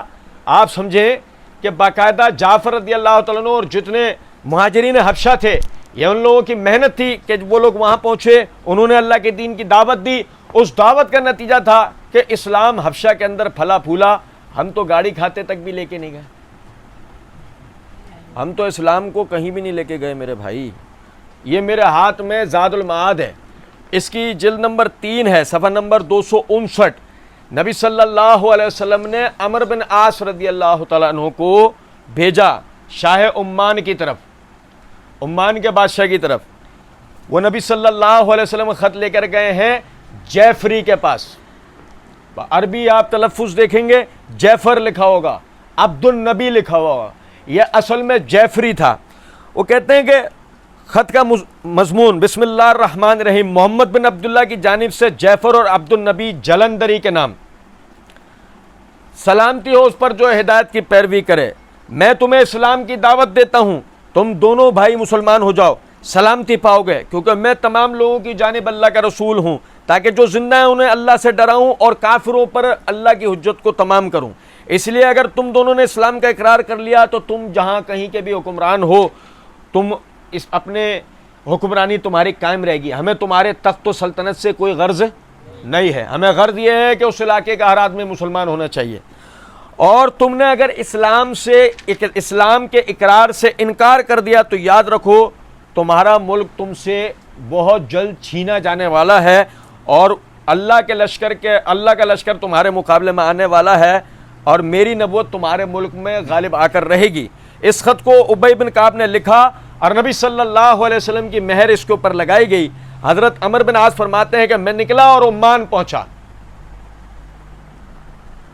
میں نکلا ایک اکیلا آدمی، بھائی میرے یار سنو ذرا بات کو، یہ ہمارا تو مسئلہ یہ ہے، معذرت کے ساتھ ہمارا تو مسئلہ یہ ہے، پچھلے دنوں ایک حضرت صاحب کو یہ کہنا پڑا تھا کہ میری آپ سے التماس ہے 40ویں والے دن مومنین کا ہر جوان، ہر عورت، ہر بوڑھا، ہر بچہ، یہاں تک کہ بیمار مریض وہ جو ویل چیئر پر ہے، سب باہر نکلو اور ثابت کر دو یہ ملک شیعوں کا ہے۔ ایک حضرت صاحب کو اتنی بیچارے محنت کرنی پڑی تھی، جس کا نتیجہ آج کے دن ہم نے دیکھا بھی۔ بہرحال آپ سمجھیں ذرا بات کو، نبی صلی اللہ علیہ وسلم نے اپنے ایک تربیت یافتہ ایک ساتھی کو بھیجا ہے کس کے پاس؟ کیا تربیت کیا دی ہے اس کو، کیا بنایا اس کو، کیا ہے یہ، کیا چیز ہے یہ، کہاں جا رہا ہے بھائی؟ یہ باقاعدہ محل میں جائے گا، یہ فوجوں کے درمیان، جرنلوں کرنلوں کے درمیان جا کر کھڑا ہوگا۔ ایسی کیا اس کو تربیت ہے کہ ان جیسے لوگوں کا سامنا کر سکتا ہے؟ تربیت ہے اللہ کے رسول کی، تربیت جنہوں نے پائی، ہم پہلے درس سے پڑھتے آ رہے ہیں، نام کیا ہے ان کا؟ صحابہ کرام رضوان اللہ علیہ۔ کہتے ہیں جب میں وہاں گیا تو میں پہلے ملا عبد سے، عبد کے پاس گیا، وہ بنسبت اپنے بھائی کے زیادہ اخلاق والا اور نرم مزاج تھا۔ میں نے اسے بتایا کہ میں محمد الرسول اللہ صلی اللہ علیہ وسلم کا قاصد ہوں، تمہارے اور تمہارے بھائی کی طرف آیا ہوں۔ وہ کہنے لگا میرا بھائی عمر اور ملک میں مجھ سے بڑا ہے، میں تجھے اس کے پاس پہنچا دیتا ہوں، یہاں تک کہ وہ یہ خط پڑھ لے۔ پھر کہنے لگا اچھا یہ بتاؤ تم کس بات کی دعوت دیتے ہو؟ بھائی سن رہے ہیں، تم کس بات کی دعوت دیتے ہو؟ میں نے جواب دیا میں تجھے اللہ کی طرف بلاتا ہوں۔ بھائی سنو ذرا بات، خط کا مضمون تو گزر گیا ہے، خط کا مضمون تو وہ ہے، یہ بادشاہ کے محل میں خط کھلے گا، اس سے پہلے یہ عمرو بن عاص سے پوچھا جا رہا ہے۔ سامنے والا اتنا سمجھدار آدمی ہے، سامنے والا اتنا سمجھدار آدمی ہے کہ وہ یہ دیکھ رہا ہے کہ خط لانے والا جس دین کی طرف دعوت دے رہا ہے، جس رسول کی طرف دعوت دے رہا ہے، ذرا پتہ تو لگے خط لانے والا اس دین کو کتنا جانتا ہے۔ سنو اور میرے بھائی توجہ سے میری بات سنو، یہ تمہارے میرے گھروں میں اور دکانوں میں قرآن رکھا ہوا، مسلمان ہیں ہم، کیا قرآن رکھا ہوا، یہ ہمارا دین ہے، یہ ہماری کتاب ہے، تم کیا جانتے ہو اس کتاب کے بارے میں؟ جو اگر تم نہیں جانتے اپنے دین کے بارے میں، تمہارا ان کتابوں سے واسطہ کیا؟ کچھ بات سمجھ رہے ہیں نہیں؟ پوچھا اس سے کہ تم کس بات کی طرف دعوت دیتے ہو؟ عمرو بن عاص کہتے ہیں میں نے جواب دیا میں تجھے اللہ کی طرف دعوت دیتا ہوں جو یکتا ہے، اس کا کوئی شریک نہیں ہے، اور یہ کہ تو اس کے سوا کسی کی بھی عبادت نہ کرے، نیز تو اس بات کی شہادت دے کہ محمد صلی اللہ علیہ وسلم اللہ کے بندے اور اس کے رسول ہیں۔ وہ کہنے لگا اے عمرو بن عاص تو اپنی قوم کے سردار کا بیٹا ہے،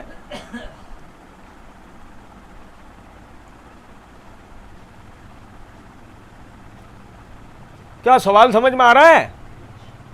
سوال کرنے والے کی سمجھداری دیکھو یار بھائی میرے. کیا ہوا؟ تبلیغ پر گئے ہوئے. کون؟ فارغ تھے نا, مہینے بھر کی چھٹی تھی, تبلیغ پہ چلے گئے. اور جو سمجھدار لوگ ہیں وہ کیا کر رہے ہیں؟ دکان چلا رہے ہیں. سمجھدار لوگ جاب پہ جا رہے ہیں. میں ایک بات بتا رہا ہوں, اے عمر تو اپنی قوم کے سردار کا بیٹا ہے, بتا تیرے والد نے کیا کیا, کیونکہ اس میں ہمارے لیے رہنمائی ہے. یعنی تو اپنے قوم کے سردار کا بیٹا ہے. ہاں,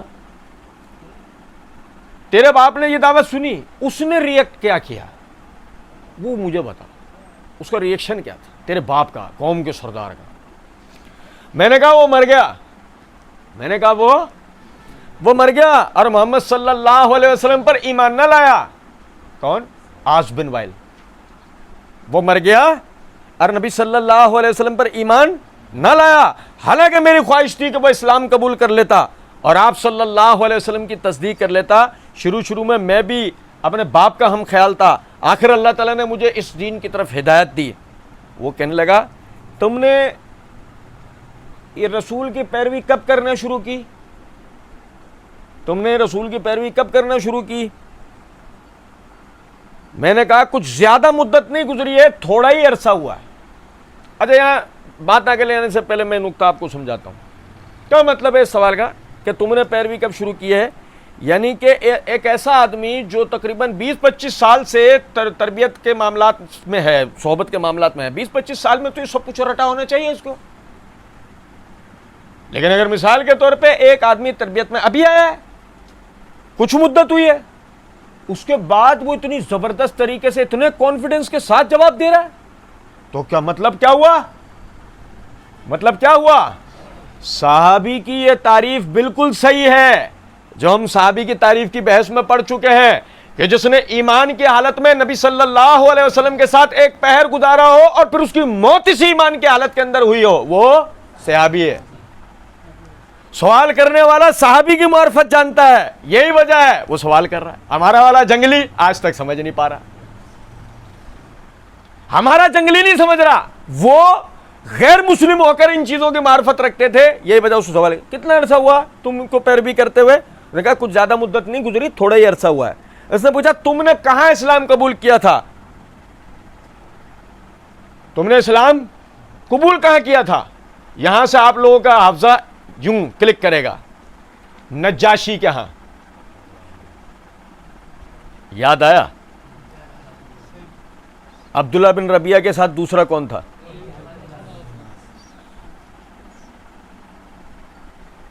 یار اللہ کی قسم آپ دیکھو ذرا, یہ ہے دعوت اسلام. جعفر رضی اللہ تعالیٰ عنہ وہاں کھڑے ہو کر اس کانفیڈنس کے ساتھ جب انہوں نے اللہ کے دین کی دعوت دی, بادشاہ نے اسلام قبول کیا, دو میں سے ایک آدمی کا ضمیر جاگا, وہ کہتا ہے بھائی ٹھیک ہے ہمیں چھوڑو, ہماری تو اس کے آگے کوئی اوقات نہیں. یہ کون ہے؟ شاہ حبش, عیسائی, پختہ مضبوط, اور بیٹھا ہی اپنے پادریوں کے درمیان میں, اور کہتا کیا ہے جو یہ کہتے ہیں بالکل سچ. یہ سچ ہے تو میں اس سچ کو قبول کیوں نہیں کرتا؟ سنو, اور اس کو یہ بات بتانے کا فائدہ کیا ہے؟ سنو ذرا بات کو. یہ بھی تو کیسر کی عملداری میں نہیں سمجھے کچھ بات کو. جس طرح سمجھو ذرا, حبش وہ ریاست تھی روم کی, بالکل اسی طریقے سے عمان ریاست تھی روم. یہ والا عمان نہیں, اتنا سا وہ بڑا والا. سمجھو ذرا بات. کہ تم نے کہا اسلام قبول کیا نجاشی کے ہاں, اور ساتھ ہی میں نے اسے یہ بھی بتا دیا کہ نجاشی بھی مسلمان ہو چکا ہے. اس نے پوچھا پھر اس کی قوم نے اس کے ساتھ کیا سلوک کیا؟ عیسائی سارے, ابھی ہم نے پڑھا تھا نا, اس کی قوم نے اس کے ساتھ کیا سلوک کیا؟ میں نے کہا انہوں نے برقرار رکھا, اپنے دعوت کو برقرار رکھا, نبی صلی اللہ علیہ وسلم کی پیروی کی. وہ کہنے لگا اور پادریوں اور راہبوں نے اس کی پیروی کی. بھائی میرے کیا ہوا؟ یہ اتنے بڑے بڑے عالم ہیں, ان کو نہیں پتا تم جمعہ 8 دن آئے ہو؟ سوال اپنی جگہ بڑی اہمیت رکھتا ہے. اس نے قبول کر لیا, ٹھیک ہے. وہ جو علماء راہب وغیرہ جتنے بھی تھے انہوں نے اس کی پیروی کی, کیا مطلب عوام بادشاہ کے, تو اس نے اپنی جگہ صحیح جملہ کہہ رہا ہے نا وہ. میں نے کہا ہاں بالکل. وہ کہنے لگا اے عمر کیا کہہ رہے ہو تم, کسی آدمی کے لیے جھوٹ سے زیادہ کوئی بات ذلیل کرنے والی نہیں ہوتی. میں نے جواب دیا جو کچھ میں نے کہا بالکل سچ ہے, اور جھوٹ بولنا ہم اپنے دین میں حرام سمجھتے ہیں. جھوٹ بولنا ہم اپنے دین میں, لوگوں کے دین کے اندر تو جھوٹ بولنا اتنا جائز ہے. وہ کہتے ہیں فضائل کے اندر جھوٹی روایت کرنے میں کیا حرج ہے, ہم فضائل اہل بیت بیان کر رہے ہیں, ہمیں امید ہے انشاءاللہ اس بدلے میں ہمیں جنت ملے گی. لو کر لو بات. انہوں نے کتابوں میں لکھ دیا. پھر اس نے پوچھا میں نہیں سمجھتا کہ ہرقل کو نجاشی کا مسلمان ہونے کی خبر ملی ہوگی. ہرقل قیصر روم, ہرکیولس, میں نہیں سمجھتا کہ نجاشی کا مسلمان ہونے کی خبر ہرقل کو ملی ہو. میں نے کہا کیوں نہیں, اسے بھی خبر ہے, اسے بھی پتا ہے. اس نے پوچھا تمہیں اس کا کیسے علم ہوا. میں نے کہا نجاشی اسے خراج دیا کرتا تھا, ٹیکس. نہیں سمجھے بات. نجاشی اسے پوری ریاست سے ٹیکس کلیکٹ کر کے اس کو وہ دیتا تھا. جب وہ مسلمان ہو گیا اور محمد صلی اللہ علیہ وسلم کی تصدیق کی تو اس نے ہرقل سے کہا اللہ کی قسم اگر تو مجھ سے 1 درہم بھی مانگے گا تو نہیں دوں گا. ٹھیک ہے. ہرقل کو اس بات کی جب خبر ملی تو اس نے اپنے بھائی نیاک سے اس حوالے سے بات کی. تو نیاک نے کہا تم ایک غلام کو چھوڑ نہیں سکتے. نجاشی ان کے لیے غلام کی طرح ہے نا, نجاشی ان کے لیے ایک غلام کی طرح ہے نا, تم اس کو چھوڑ نہیں سکتے کیونکہ وہ تمہیں خراج نہیں دے رہا ہے اور تمہارے دین کی بجائے اس نے کوئی دوسرا دین اختیار کر لیا ہے. ہرقل نے جواب میں کہا ایک آدمی نے اپنے لیے ایک دین کو پسند کیا اور اس سے اختیار کر لیا ہے, میں اس کے ساتھ کیا سلوک کروں. اللہ کی قسم اگر مجھے اپنی بادشاہی کا لالچ نہ ہوتا تو میں بھی وہی کرتا جو اس نے کیا. آئی سمجھ میں بات کہ ہرقل وہ بھی دل سے اسلام کا قائل تھا مگر سیکولر تھا. پرواہ ہے تو کس چیز کی, وہ جو بھی مذہب قبول کرے کر لے, دوسروں کو چھوڑو نہیں, اپنے لے چھوڑو نہیں. مجھے اپنی بادشاہی کا لالچ اگر نہیں ہوتا تو میں نے جواب دیا وہ اللہ عز و جل کی فرما برداری کا حکم دیتا ہے اور اس کی نافرمانی سے منع کرتا ہے, نیکی کرنے اور صلہ رحمی کا حکم دیتا ہے, ظلم اور زیادتی, زنا, شراب اور یعنی اشیاء کی پرستش سے روکتا ہے, سلیب کی پرستش سے روکتا ہے. عمر بن عاص کی یہ باتیں سننے کا تو وہ کہنے لگا کتنی اچھی باتیں ہیں جن کی طرف وہ دعوت دیتا ہے, کاش میرا بھائی میری بات مان لے, پھر وہ اور میں سوار ہوں اور محمد صلی اللہ علیہ وسلم ایمان لے آئیں, ان کی تصدیق کر لیں. لیکن میرا بھائی حکومت کا بڑا حریص ہے اور اسے چھوڑ نہیں سکتا, اس طرح وہ مجرم بن جائے گا. میں نے کہا اگر وہ مسلمان ہو گیا تو جناب رسول اللہ صلی اللہ علیہ وسلم اسے اپنی قوم پر ہی حاکم رکھیں گے, ٹھیک ہے, اور وہ اپنے مالداروں سے صدقہ وصول کرے گا, اپنے ہی قوم کے غریبوں میں تقسیم کرے گا. بھائی میرے سمجھو بات پہ نہیں. اس نے جواب دیا یہ تو بہت بہترین اخلاق ہے, یہ تو اسلام کا طریقہ بہت بہترین. مطلب کیا ہوا کہ بھائی آپ کو دعوت اسلام دینے کا مقصد آپ کی کرسی, آپ کی زمین کا لالچ نہیں ہے. اگر حرص ہے تو اس بات کی کہ آپ اور آپ کی عوام مسلمان ہو جائے, اللہ کی فرما بردار ہو جائے, دنیا میں ایک ہی دین ہو, سب اس کے پیروکار ہو, سب امن و سکون سے رہے. امن و سلامتی کے لیے کتنی اچھی بات ہے. تو اس نے کہا صدقہ کیا ہوتا ہے, آپ میں سے کسی کو پتا ہے صدقہ کیا ہوتا ہے؟ میں نے اسے وہ بتایا جو جناب رسول اللہ صلی اللہ علیہ وسلم نے اموال میں سے صدقات کے بارے میں فرمایا تھا. آخر میں اونٹوں تک پہنچا, بتاتے بتاتے کہ اونٹوں پر صدقہ واجب کیا ہوتا ہے. وہ کہنے لگا اے عمر کیا ہمارے ان مویشیوں کا بھی صدقہ لیا جائے گا جو سارا سال درختوں سے چرتے ہیں اور چشموں سے پانی پیتے ہیں؟ میں نے کہا ہاں ضرور لیا جائے گا. وہ کہنے لگا اللہ کی قسم میں نہیں سمجھتا کہ میری قوم دور دور تک کی رہائشی اور کثیر تعداد میں مویشیوں کے رکھنے کی وجہ سے اس کا صدقہ بھی ادا کرے. عمر کہتے ہیں میں اس کے پاس چند روز ٹھہرا رہا. وہ اپنے بھائی کے پاس جاتا اور اسے میرے متعلق تمام باتیں بتا آتا. پھر ایک دن اس نے مجھے بلا بھیجا, میں اس کے پاس گیا تو اس کے سارے یعنی جو درباری تھے وہ سب وہاں پر موجود تھے, انہوں نے میرا بازو پکڑ لیا. وہ کہنے لگا اسے چھوڑ دو. لوگوں نے مجھے چھوڑ دیا, چنانچہ میں بیٹھنے لگا, انہوں نے مجھے بیٹھنے سے بھی روک دیا. میں نے اس کی جانب دیکھا تو وہ کہنے لگا اپنی بات کرو, اپنی ضرورت بیان کرو. میں نے اس کو رسول اللہ صلی اللہ علیہ وسلم کا اسٹیمپ لگا خط, مہر لگا خط, میں نے اس کو دیا. اس نے مہر توڑی, اس خط کو آخر تک پڑھا, مضمون ہم شروع میں پڑھ چکے ہیں. پھر اپنے بھائی کو دیا, اس نے بھی اسے اسی طرح پڑھا. ہاں البتہ میں نے محسوس کیا کہ اس کا بھائی اس کی نسبت زیادہ رقیق القلب تھا. اس نے پوچھا کیا تم بتا سکتے ہو قریش نے اس آدمی کے ساتھ کیا کیا ہے؟ اچھا یہاں سے ذرا سمجھے بات کو. وہ گئے ہیں وہاں پر دربار میں, سب لوگوں نے ان کو پکڑ لیا ہے. یہ چھوڑنے کا نہیں کہے تو یہ سارے مار ڈالیں گے. صحیح, چھوڑا, ایک طرفہ بے عزتی ہو گئی, چلو چھوڑا. بیٹھنے لگے, بیٹھو گے نہیں کھڑے رہو, بیٹھو گے نہیں کھڑے رہو.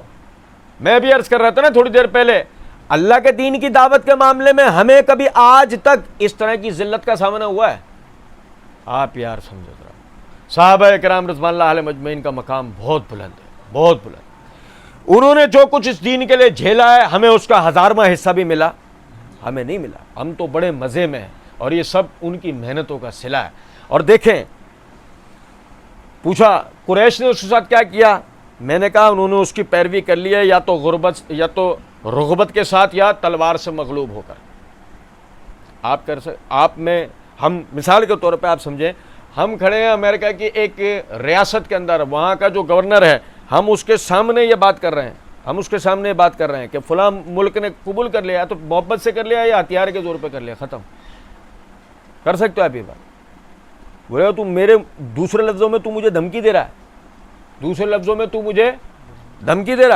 وہ کہنے لگا اس کے ساتھ کون لوگ ہیں؟ میں نے کہا لوگوں نے اسلام رغبت سے اختیار کیا ہے, اور آپ صلی اللہ علیہ وسلم کو دل کی رضا کے ساتھ تسلیم کیا ہے, اور اللہ کے عطا کردہ عقل اور فہم کے ساتھ پہچان لایا کہ وہ پہلے گمراہی پر تھے.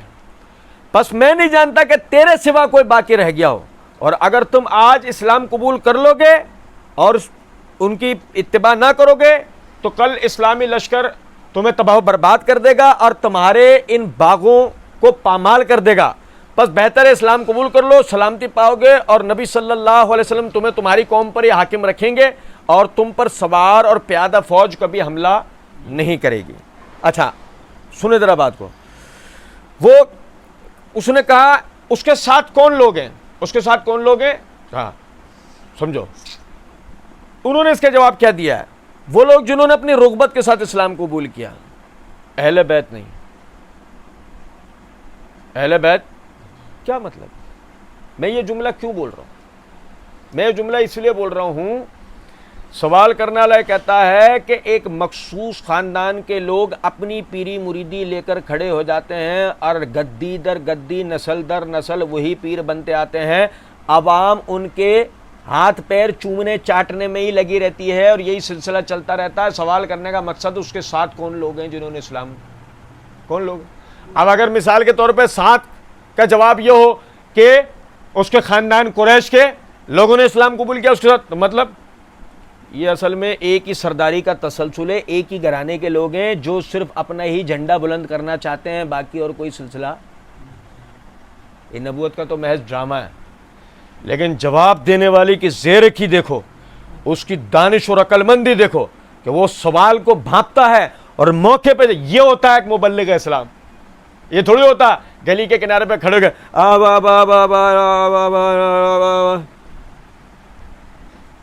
تبلیغ ہو رہی ہے. یہ تبلیغ نہیں ہو رہی, ڈرامہ ہو رہا ہے. سنو ذرا بات کو بھائی. وہ کہتا ہے کہ جنہوں نے قبول کیا دل کی رغبت کے ساتھ قبول کیا ہے, اس میں آزاد بھی ہیں تو غلام بھی, مرد بھی ہیں تو عورت بھی, عرب بھی ہیں تو اجمی بھی, گورے بھی ہیں تو کالے بھی, سارے ہیں. دل کی رغبت کے ساتھ. اور رسول اللہ صلی اللہ علیہ وسلم کی رسالت کو کسی ڈر سے قبول نہیں کیا, کسی لالچ سے قبول نہیں کیا, دل کی رضا اور رغبت کے ساتھ قبول کیا ہے, اور اللہ کی عطا کردہ عقل اور فہم کے ساتھ اس دین کو پہچانا ہے.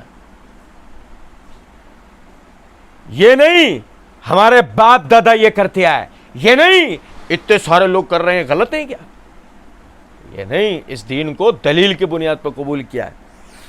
اور تو قبول کر لے تو یہاں کا حاکم، اور جو نہیں قبول کرے تو لشکر اسلام کل کو تجھ پہ حملہ کرے گا اور تیرے اس ملک کو پامال کر کے رکھ دے گا۔ کتنے افراد ہیں یہ کتنے افراد ہیں کہنے والا؟ ایک ملک میں کھڑا ہے، ان کے ملک میں کھڑا ہے، ان کے ملک میں ان کے محل میں کھڑا ہے، ان کی فوج کے جو تھوڑی دیر پہلے پکڑ بھی لیا تھا مار دیتے جو نہیں چھڑایا جاتا تھا، لیکن کلمہ حق کہنے سے پیچھے ہٹا۔ یہ دین ہے اللہ کا، یہ ہے تبلیغ اسلام، حکمت کے ساتھ سلیقے طریقے کے ساتھ اپنی دعوت ان تک پہنچا دی۔ وہ کہتا ہے، بادشاہ کہتا ہے ٹھیک ہے آج مجھے سوچنے دو، کل صبح میرے پاس آنا۔ آپ گمان کریں ذرا اس بات کو کہ یہاں تو کیفیت یہ ہے کہ جس آدمی نے جوتا اچھالا تھا عراقی صحافی نے جب بش کی طرف جوتا اچھالا تھا، آج ہم میں سے کسی کو پتا وہ صحافی کدھر ہے؟ نہیں سمجھے بات؟ آپ ان کے ملک میں ان کے سامنے کھڑے ہو کر سنو ذرا بات، آپ ان کے ملک میں ان کے سامنے کھڑے ہو کر انہیں حکیمانہ سلیقے، دانش، عقل، سچائی، اخلاص کے ساتھ دھمکی دے رہے ہو، دوسرے لفظ قبول کرو، اسلام قبول کرو، تم ہی حاکم رہو گے، ہمیں تمہاری سلطنت، زمین، تمہارے اسباب و وسائل سے ہمیں کوئی غرض نہیں، تمہاری عوام کا بھلا ہے۔ جو نہیں قبول کرو گے، اپنی عوام کو قبول کرنے کی راہ میں رکاوٹ بنو گے، ہم تم پہ حملہ کریں گے، تمہاری فوجیں پامال کریں گے، اس کے بعد تمہارے لوگوں کو اسلام کی دعوت دیں گے۔ اس آدمی کو برداشت نہیں ہونی چاہیے، مگر بات تو ساری یہ ہے نا کہ ہم بھول جاتے ہیں آپ کا کام ہے ادعو الی سبیل ربک بالحکمہ، لوگوں کو اللہ کے دین کی طرف حکمت کے ساتھ بلاؤ، ہدایت اور گمراہی اللہ کے ہاتھ میں ہے۔ وہ کہتے ہیں کہ میں اس کے بھائی کے پاس لوٹ آیا، اس نے کہا اے عمر مجھے امید ہے کہ اگر اس نے حکومت کا لالچ نہ کیا تو وہ مسلمان ہو جائے گا۔ آخر جب صبح ہوئی تو میں اس کے پاس آیا، اس نے مجھے حاضر ہونے کی اجازت نہ دی، میں دوبارہ اس کے بھائی کے پاس گیا اور اس کو خبر دی کہ میں اس کے پاس نہیں پہنچ سکا، اس لیے مجھے یہاں پہنچا دو۔ اس نے جواب دیا میں نے تمہاری دعوت پر غور کیا ہے اور میں عرب لوگوں میں سب سے زیادہ کمزور ہوں، اگر میں اپنے مقبوضہ ملک پر کسی کو نائب مقرر کر دوں تو اس کے لشکر مجھ تک پہنچ نہیں سکتے، اور اگر پہنچ بھی گئے تو ایسی جنگ سے سامنا ہوگا کہ اس سے قبل ایسی لڑائی خطہ عرب نے نہ دیکھی ہوگی۔ میں نے جواب دیا اچھا ٹھیک ہے، کل میں نکل جاؤں گا، کل میں نہیں سمجھو بات کو بھائی، میں عرب خطے میں مغلوب ہوں، میری کیفیت یہ نہیں ہے صحیح، لیکن میں اپنے ملک پر کسی اور کو نیابت دوں گا۔ کون؟ روم، میں رومی فوجیں بلاؤں گا، اور پھر اگر تم مجھ پر حملہ آور ہوتے ہو تمہیں وہ جنگ دکھاؤں گا کہ خطہ عرب نے، سن رہے ہو یا نہیں؟ سمجھ رہے ہو بات کو یا نہیں؟ وہ کہتے ہیں ٹھیک میں کل چلا جاتا ہوں، میں کل چلا جاتا ہوں۔ اچھا، جب اسے میرے جانے کا یقین ہو گیا تو اس نے اپنے بھائی سے اکیلے میں باتیں کی اور کہنے لگا جن جن علاقوں پر یہ غالب آ چکے ہیں ہم ان کے برابر بھی نہیں ہیں، اور جس کی طرف بھی انہوں نے یعنی محمد صلی اللہ علیہ وسلم نے اپنے خطوط بھیجے ہیں سبھی نے ان کی پیروی کر لی ہے۔ آخر صبح ہی تو اس نے مجھے بلا بھیجا، اس نے اور اس کے بھائی دونوں نے اسلام قبول کر لیا اور نبی اکرم صلی اللہ علیہ وسلم کی تصدیق کی اور مجھے صدقہ وصول کرنے اور اپنی قوم میں اسلامی احکام نافذ کرنے کی اجازت دے دی، اور جس نے بھی میری مخالفت کی ان دونوں بھائیوں نے اس کے خلاف مجھ سے تعاون کیا۔ ایک آدمی اس ایک آدمی کا وہ ایک جملہ، ٹھیک ہے میں کل چلا جاؤں۔ ہماری 1.5 گھنٹے کی تقریروں میں وہ وزن نہیں ہے یار، جو اس ایک آدمی کے اس ایک جملے میں کہ اس نے پہلے اسلامی دعوت بیان، اور اس نے کیا، اس نے تو بھائی کو اسلامی دعوت بیان کی، اس نے تو رسول اللہ صلی اللہ علیہ وسلم کا خط دے دیا ہے، اس نے 2-3 سوال کیے، اس نے اس کے جواب دے دیے، ختم دعوت، اس نے دعوت تو ختم ہے، اس نے تو اس کے بھائی کو دعوت دی تھی۔ یہ تو وہ سارے خطرے اٹھا کے، ساری مشکلات پریشانیاں اٹھا کر یہ آیا ہے بنی امیہ کا آدمی، ناموں میں آج نام ہے۔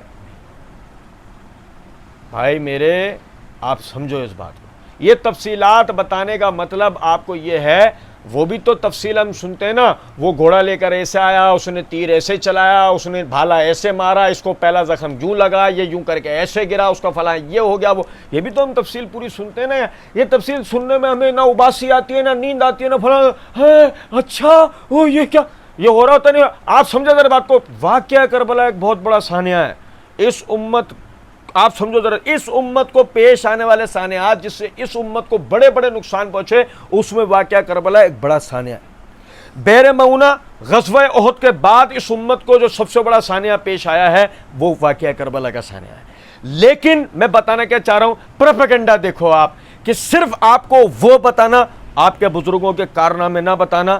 کیا مطلب ہے؟ جب آدمی اپنے بزرگوں کے کارنامے سنتا, اللہ کی قسم اس کا دل باغ باغ ہو جاتا ہے, خون جوش مارتا ہے. وہ کہتا ہے جب کہ وسائل نہیں تھے ہمارے بزرگوں نے اتنے بڑے بڑے کارنامے کیے, آج ہمارے پاس وسائل ہیں, آج ہمارے پاس یعنی کہ سفر کی آسانیاں ہیں, آج ہمارے پاس سوشل میڈیا ہے, آج ہمارے پاس دین کو سیکھ, ہماری کتابیں ہمارے یوں اس طرح ایسے ہاتھوں میں, ہمارے پاس اللہ نے ہمیں سہولت, ہم مقبوضہ علاقے میں نہیں, ہم آزاد علاقے میں, ہمارے پاس وقت کے ساتھ, ہم میٹروپولیٹن سٹی میں نہیں رہتے جو 24 گھنٹے کام چلتا ہو کہ دن میں بھی دکان کھولنی ہے تو رات میں بھی دکان کھولنی ہے. نہیں, اللہ نے ہمیں ہر طرح کی سہولت دے رکھی ہے, ہم اپنے دین کو سیکھ بھی سکتے ہیں, اللہ کے دین کی دعوت کا کام بھی کر سکتے ہیں. لیکن مسئلہ سارا یہ ہے کہ یہ سب کچھ جا کر جب ہوتا ہے جب آپ کے اندر آپ کے بزرگوں کے حوالے سے ایک سیرت و کردار کی آگاہی اور پیروی تو ہو. جب سیرت و کردار کی آگاہی اور پیروی نہیں ہوگی, جب وہ چیزیں آپ کے سامنے, آپ کے تو سامنے ہی ہوگا, ایک دوسرے کے گلے کاٹ دیے, ایک دوسرے کے صرف پروپیگنڈا پورے سال یہی چل رہا ہو, یہی باتیں ہو. آپ کو ایک وہ چوچو آ کے انٹرنیٹ کے اوپر بیٹھا ہے, اس کا اوڑھنا بچھونا صرف یہ ہے, جمل میں یہ ہو گیا, صفین میں ہو گیا, صحابہ کی تنقید ہو نہیں, صحابہ کو غلط کیوں نہیں کہہ سکتے, ہم تو تاریخ بتا رہے ہیں. اب وہی بات جو میں عموماً کہتا ہوں کہ مسئلہ یہ نہیں ہے کہ آپ تاریخ بتا رہے ہو, مسئلہ یہ کہ آپ تاریخ پوری نہیں بتا رہے ہو. اور مسئلہ تاریخ میں آپ ساری وہ باتیں بتا رہے ہو جو یعنی کذاب و دجال راویوں کی گھڑی ہوئی باتیں ہیں. لیکن مسئلہ ہے نا کہ وہ کولو کے بیل جو آپ کو سن رہے ہیں انہوں نے کون سی تحقیق کر لینی ہے, اور جو تحقیق کر لے اس کو کون سی آپ کی تقلید کر لینی ہے. یہ ایک آخری آپ کو بات بتا رہا ہوں, وقت زیادہ ہو چکا ہے, اس میں بھی انشاءاللہ تفصیل ہوگی, اللہ توفیق دے گا, آئندہ پڑے گا. یقین کرو اپنے بزرگوں کی باتیں سیکھنے, پڑھنے, سمجھنے سے ایمان میں ہی زیادتی ہوتی ہے. اور یہ ساری تفصیلات اور مزید آگے جو اللہ ہمیں توفیق دے گا, جو تفصیلات ہم صحابہ کے بارے میں پڑھتے جا رہے ہیں, میرے بھائیوں ان سب کو آپ کو بتانے کا مقصد یہ ہے کہ صحابہ کرام رضوان اللہ علیہم اجمعین پہ ہونے والے عمومی اعتراضات کے جوابات ہمارے فنگر ٹپس پہ ہونے چاہیے. ہمیں پتہ ہونا چاہیے کہ صحابہ کرام رضوان اللہ علیہم اجمعین کی جو ذات ہے, ان کی جو صفات ہیں وہ کیا تھیں. اللہ تعالیٰ کی اس یعنی اللہ رب العزت نے ہمارے لیے آسانی کر رکھی ہے, ہمارے پاس حوالہ جات ہیں, اللہ رب العزت کی ہمیں یہ آسانی ہے, ہم ان کو سیکھ پڑھ سمجھ سکتے ہیں. صرف کیا ہے کہ ہمیں اس کے لیے وقت نکالنا ہوتا ہے, سمجھنا ہوتا ہے. بعض باتیں باریک ضرور ہوتی ہیں, وقت گزرتا ہے وہ باتیں ہمارے سامنے آ جاتی ہیں, پھر اس دن ہم اللہ کا شکر ادا کرتے ہیں کہ اللہ تیرا بہت بہت کرم ہے, فضل ہے کہ تو نے ہمیں پہلے ہی اس بات کی طرف آگاہی کر دی, جو اگر ہمیں نہ پتہ ہوتا پہلے سے تو آج ہم اپنے بزرگوں کے اوپر یعنی اچھالے جانے والے ان الزامات کے جوابات کیسے دے پاتے ہیں. یہ میرے ہاتھ میں تاریخ تبری ہے, اس کی یہ جلد نمبر 1 کا صفحہ نمبر 349 ہے. نبی صلی اللہ علیہ وسلم نے دہیہ بن خلیفہ الکلبی رضی اللہ تعالی عنہ, ان کو نبی صلی اللہ علیہ وسلم نے بھیجا کس کی طرف؟ ہرقل کی طرف. بھائی کس کی طرف؟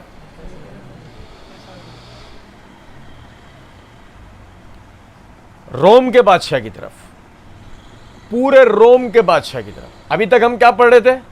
نجاشی بھائی میرے, شاہ عمان. اب ہم کس کے بارے میں پڑھ رہے ہیں؟ ڈائریکٹ ہرقل کے بارے میں. دہیہ رضی اللہ تعالیٰ عنہ پہنچتے ہیں ہرقل کے پاس نبی صلی اللہ علیہ وسلم کا خط لے کر. خط کا مضمون بسم اللہ الرحمن الرحیم, یہ خط ہے محمد صلی اللہ علیہ وسلم کی طرف سے ہرقل کیسر روم کی نام پر. یہ خط اس کی طرف سے جس نے راہ راست کو اختیار کیا وہ سلامتی میں رہا, اما بعد اسلام لاؤ سلامتی میں رہو گے. بھائی میرے, گویا افغانستان طالبان دور کے افغانستان سے خط گیا ہے USSR کی طرف, سوویت یونین. او بھائی میرے یار ہم سمجھے ہی نہیں ہے بات کو. یعنی وہ افغانستان طالبان والے افغانستان کی طرف سے خط گیا ہے کس کی طرف؟ سوویت یونین کی طرف گیا, اس کے حاکم کے پاس. اور خط کا مضمون کیا ہے؟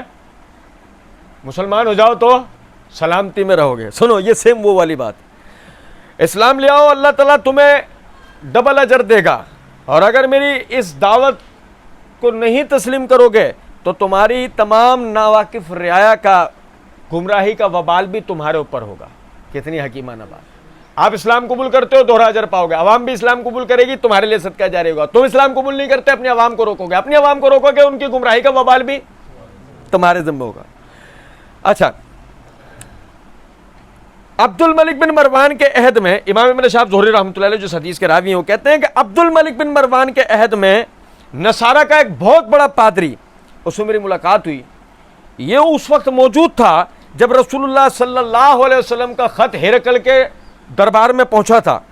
تو اس نے بیان کیا کہ دہیہ بن خلیفہ الکلبی نے وہ خط ہرقل کو لا کر دیا, اس نے اسے اپنی دونوں رانوں اور کمر کے درمیان رکھ لیا, یعنی اپنے اس بادشاہ وہ جو بیلٹ پہنتے تھے نا. پھر پوپ یاد آ رہے ہیں, رومی پوپ, وہ یہ اس وقت سے آ رہے ہیں, پوپ چلے آ رہے ہیں. وہ اس زمانے سے ہی سونے کی کرسی کے اوپر سونے کے عصا ہاتھ میں لے کے بیٹھتے ہیں اور کہتے ہیں عیسائیت ہی غربت ختم کرنے کا واحد حل ہے. نہیں سمجھے؟ سونے کی کرسی پہ بیٹھ کے سونے کی عصا ہاتھ میں رہ کے پچھلے والے نے تقریر میں جملہ بولا تھا کہ عیسائیت ہی غربت کو اس دنیا سے ختم کریں گے. کچھ بات آ رہی ہے سمجھ میں نہیں؟ اور سنو, کہتے ہیں پھر پوپ کو روم میں اس واقعے کی اطلاع دی, یعنی رومی پوپ کو. وہی میں نے کیا عرض کیا, یہ کوئی معمولی بات نہیں ہے. مذہب پارلیمنٹ میں داخل ہے. بھائی روم میں تو پارلیمنٹ تھی نا, روم میں تو جمہوری نظام تھا نا, نہیں سمجھے؟ مذہب کہاں داخل ہے؟ پارلیمنٹ میں. سنو ذرا بات کو. پوپ باقاعدہ عبرانی میں انجیل پڑھ سکتا تھا, حقیقی زبان میں سمجھ بھی سکتا تھا. ہرقل نے اسے رسول اللہ صلی اللہ علیہ وسلم کی دعوت کے بارے میں سارا واقعہ بتایا. پوپ نے جواب میں کہا, بے شک یہ شخص وہی نبی برحق ہے جن کے ہم منتظر تھے, ان کی نبوت میں کسی قسم کا کوئی شبہ نہیں ہے, تم ان کی اتباع کرو اور ان کے اوپر ایمان لاؤ. یعنی اس کا مطلب اس وقت کے پوپ نے بھی نبی صلی اللہ علیہ وسلم کی اس دعوت کو قبول کیا تھا. لیکن ہرقل نے اس کو کیوں قبول نہیں کیا؟ ابھی ہم نے تھوڑی دیر پہلے سمجھا نا, میری بادشاہت مجھے نہ روکتی. بات آ رہی ہے سمجھ میں نہیں؟ میرے بھائی, میرا اس بات کے بتانے کا مقصد یہ تھا کہ صحابہ کرام رضوان اللہ علیہم اجمعین یہ ان حضرات کی محنتیں ہیں. انہوں نے اپنی محنت کے نتیجے میں اس اسلامی دعوت کو شہر در شہر, کریا در کریا پہنچایا. اور سمجھے ذرا بات کو, ہم نے گلی محلوں کے دعوتی واقعات جان بوجھ کے نہیں پڑھے ہیں. ابھی بھی ایک دو واقعات ہیں, ہم انشاءاللہ اگلے درس کے اندر تفصیل سے اور مزید پڑھیں گے. ہم اسلامی دعوت کے کئی رخ انشاءاللہ پڑھیں گے. ایسی باتیں ہمارے علم میں آئیں گی جو شاید پہلے علم میں ہمارے نہیں تھی, جن میں سب سے بڑی چیز آپ کے شوق کو ابھارنے کے لیے ابھی سے بتا رہا ہوں, قرآن کی حفاظت, حدیث کی حفاظت, صحابہ کا اس میں کردار. تو انشاءاللہ ہم اگلے درس میں اس حوالے سے پڑھیں گے. میرا جو ہے بتانے کا مقصد یہ ہے, میرے بھائی ہم اس بات کو سمجھیں. میں گلی محلوں کی کوئی دعوت یا اصلاح کی بات نہیں کر رہا, میں وہ تبلیغ کی بات نہیں کر رہا جس میں آپ شہر سے 10 20 15 افراد کو, 40 50 افراد کو اٹھائیں, دیہات گاؤں میں کہیں لے جائیں. ایسے لوگ جو شہریوں کے روب سے ویسے ہی ڈرتے ہیں, آپ ان کے سامنے لے آ کے بٹھا دیں اور دعوت دین کا کام کر کے لوگوں کو یہ سمجھائیں کہ ہم نے بہت بڑا دعوت کا کام کیا. میرے بھائی آپ یاد رکھیے گا, یہ ہے تبلیغ کہ جس کے اندر آدمی اپنے گھر سے نکلتا ہے تن تنہا اور پہنچتا ہے ایک غیر ملک میں, ایک ایسے ملک میں جب مذہب کا غلبہ ہے اور وہ مذہب آپ کے دین کے باقاعدہ خلاف ہے. آپ وہاں پہنچتے ہیں, کسی معمولی آدمی کے پاس نہیں, بادشاہ کے پاس جاتے ہیں, اس کے دربار میں کھڑے ہوتے ہیں. ایک اکیلا تن تنہا آدمی اللہ کے دین کی دعوت کو بیان کرتا ہے, اللہ کے سوا کسی سے ڈرتا. آخر کیا ایسی تربیت ہے اس آدمی کی؟ تربیت دینے والے محمد الرسول اللہ صلی اللہ علیہ وسلم, اور جنہیں تربیت دی گئی آج اللہ تعالیٰ کے فضل و کرم سے ہم انہیں صحابہ کرام رضوان اللہ علیہم اجمعین کے نام سے جانتے ہیں. اللہ رب العزت سمجھنے اور عمل کرنے کی توفیق دے. وما علینا الا البلاغ.